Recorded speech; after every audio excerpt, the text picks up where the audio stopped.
On April 13th, 2021, I was recalled to investigate a shooting that happened on Burlington Road in Fairfield Township.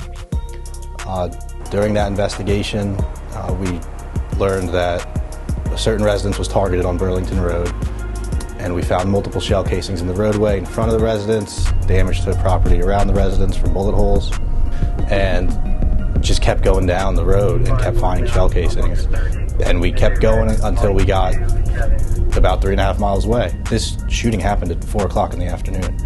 People were awake and out and about, so we were knocking on every door to see if they heard anything, if they saw anything. And that's what a lot of the statements we got were from those people who lived along that 3.5 mile stretch of road. Fortunately, some of the houses did have cameras that covered the roadway, and we were able to get that footage. The investigation was still active and continuing up until May 22nd, when there was a party in Fairfield and 3 people were killed. A house party packed with guests devolves into chaos when gunfire erupts. Deadly mass shooting at a house party in New Jersey.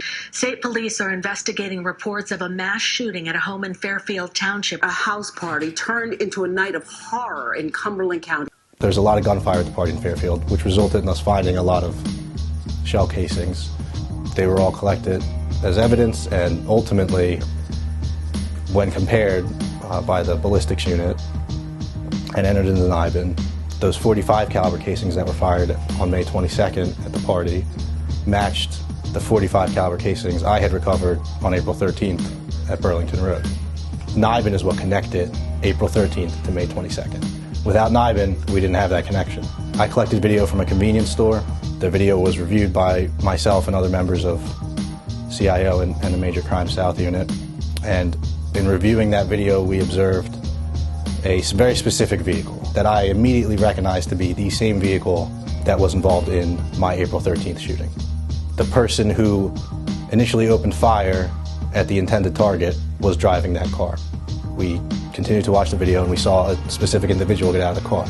Someone that we were able to immediately recognize to be Zedekiah Holmes. Once that connection was made between April 13th and May 22nd, probable cause was also established to charge him with 2 of those homicides. I didn't do this investigation by myself. I had a lot of help from a lot of great detectives in both CIO, field operations, and major crime unit.